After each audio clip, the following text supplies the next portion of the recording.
तो अगर यहाँ पे देखें तो इस वाले भाग में इसका इंजेक्टर लगा हुआ है। तो सबसे पहले आपको बताते चलें कि इंजेक्टर को चेक करने से पहले आपको ये चेक कर लेना है, यानी छिड़काव देखने से पहले ये चेक करें कि हमारे इंजेक्टर में प्रॉपर जो है 12 वोल्ट की सप्लाई आ रही है या नहीं। जब तक हमारा जो है इंजेक्टर 12 वोल्ट की सप्लाई ऑब्जर्व नहीं करेगा, जब तक हमारा इंजेक्टर काम नहीं करेगा।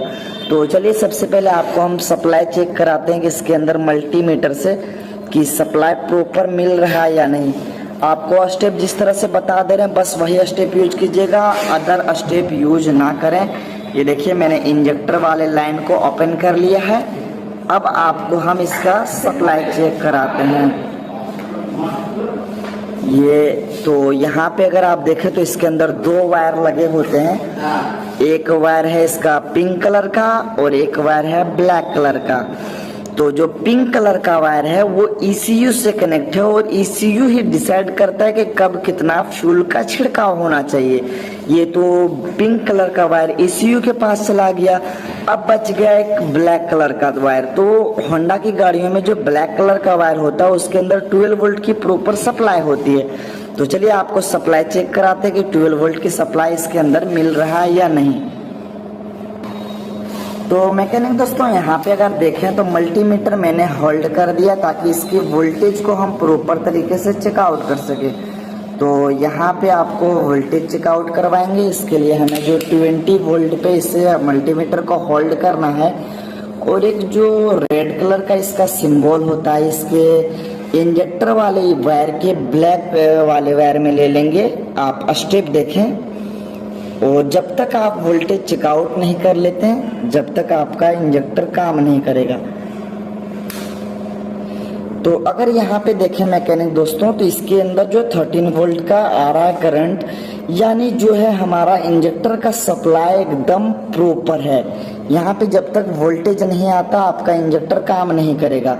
इंजेक्टर हमारा जो प्रॉपर तरीके से अब इसकी सप्लाई दे रहा है या नहीं, अब हम चेक कर सकते हैं क्योंकि इसके अंदर प्रॉपर वोल्टेज आ रहा है। यहाँ पे देखें वोल्टेज आपको दिख रहा होगा। अब चलिए आपको हम इंजेक्टर की सप्लाई चेकआउट कराते हैं। तो सप्लाई चेक करवाने के लिए यहाँ पे अगर आप देखें तो इस जगह पे 2 बोल्ट लगे हुए हैं। इसे ओपन करते हैं और आपको हम किक या सेल्फ अप्लाई करके दिखाते हैं कि यहाँ से प्रेशर प्रॉपर रिलीज हो रहा है या नहीं हो रहा है।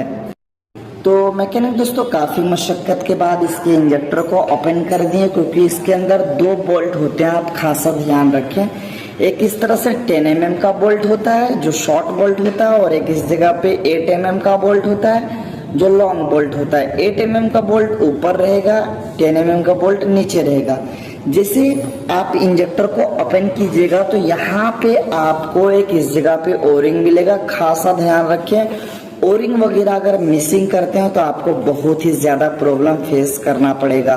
तो इस ओरिंग को मैंने साइड रख लिया क्योंकि आपको अभी मैंने प्रेशर चेक आउट करके दिखाना है। तो इसके अंदर अगर आप देखें तो मैंने प्रेशर के साथ यहाँ पे जिसके वोल्टेज को अटैच कर दिया है। अब चलिए किक या सेल्फ का यूज करेंगे और यहाँ पे आपको हम दिखाएंगे और साथ ही साथ यहाँ पे इसको प्रेस करके रखना है ताकि प्रेशर के साथ ये बाहर ना फेंक दे। बहुत समय बाहर फेंक देता है। तो देख पा रहे हैं अभी ये बाहर फेंक दे रहा है। तो चलिए इसको अच्छी तरह से असेंबल करके आपको वोल्टेज चेकआउट कराते हैं। तो प्रेशर को चेकआउट करना थोड़ा सा टफ होता है बट फिर भी आप सभी मैकेनिक भाइयों को चेक कराते हैं। तो देखें यहाँ से प्रेशर कितना खासा निकल रहा है, बस छोड़ दो।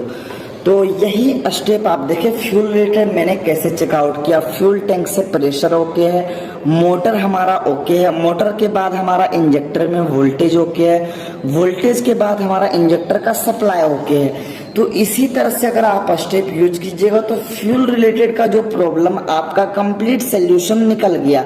अब आपको चलिए हम दिखाते हैं करंट रिलेटेड क्या क्या चीज चेकआउट करना पड़ेगा, करंट कहाँ से कहाँ जाता है और कैसे आप पता कर सकते हैं क्या चीज खराब है। तो चलिए इंजेक्टर को असेंबल कर देते हैं फिर करंट रिलेटेड बताते हैं। तो वीडियो थोड़ी सी लंबी है पर देखिए इन्फॉर्मेशन कैसे आपके साथ शेयर कर रहे हैं। कभी भी आपके पास इस तरह से प्रॉब्लम जाएगा तो आप आसानी से सॉल्व आउट और सोल्यूशन निकाल सकते हैं। चलिए इंजेक्टर को लगाते हैं फिर करंट का प्रोसेस बताते हैं। देखिए आपने किस तरह से प्रेशर एकदम दे रहा है छिड़काव।